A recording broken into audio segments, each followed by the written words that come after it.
साथीहरू मैले हिजो मात्रै भनेको थियो हाम्रो दङ्गाली नेताहरूको यो चुनावी माहौलको भिजन के हुन्छ भनेर हेर्नुहोस् सुन्नुहोस् यो अहिलेकै ताजा ताजा ताजा चाहिँ अहिलेको यो चुनावी माहौलको चाहिँ यो ऊ हो। दाङको विमानस्थल जुन चाहिँ लामो समयदेखि पुरा हुन सकेको छैन, यो तरिगाउँ विमानस्थललाई सुव्यवस्थित गरेर सञ्चालन गर्ने र सँगसँगै दाङलाई समृद्धि र विकासको हबका रूपमा विकास गर्ने सबभन्दा मेरो अडुन दृष्टि यो एयरपोर्टमा छ।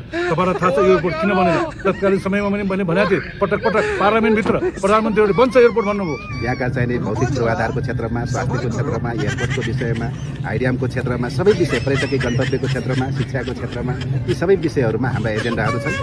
अनि साथीहरू हजुरहरूलाई थाहा छ यो दाङको एयरपोर्ट भनेको नेपालको एकदमै पुरानो एयरपोर्ट हो। लगभग अहिले 65 वर्ष भइसकेको छ। त्यो 1961 मार्च 15 तारिकदेखि लगभग स्टार्ट भएको एयरपोर्ट हो भन्नु। सुन्नु न, 61 भनेपछि अहिले 2026 चलिरहेको छ भनेपछि अहिले कति वर्ष पुरानो एयरपोर्ट हो। तर पनि त्यो एयरपोर्टमा अहिलेसम्म राम्रोसँग कुनै उडानै उठ्दैन भनेको हप्तामा कहिले 2 दिन भन्छ, त्यो 1 दिन भन्छ, त्यो पनि उठ्दैन, फिक्सै हुँदैन। अहिलेसम्म त्यस्तो चाहिँ अवस्था छ क्या, जीर्ण अवस्था भन्दा पनि खतमै के त्यहाँ बलैको। अनि त्यहीलाई चाहिँ जम्मै हामी स्तरमा नृत्य गर्छौँ, कहिले के गर्छ भनेर मैले भने नि त हिजो भनेको थिएँ केही वर्ष अगाडि दाङ नारायणपुरमा पनि अर्को ठुलो एयरपोर्ट बनाउँछु भनेर भनेको थिएँ। मलाई डर लाग्यो, मेरो घर चाहिँ जाने भयो, अब एयरपोर्ट बन्ने भयो, यहाँ त खाइदिन्छ भनेर मलाई पनि डर लागेको थियो त्यहाँ नारायणपुरमा, बुझ्नुभयो नि।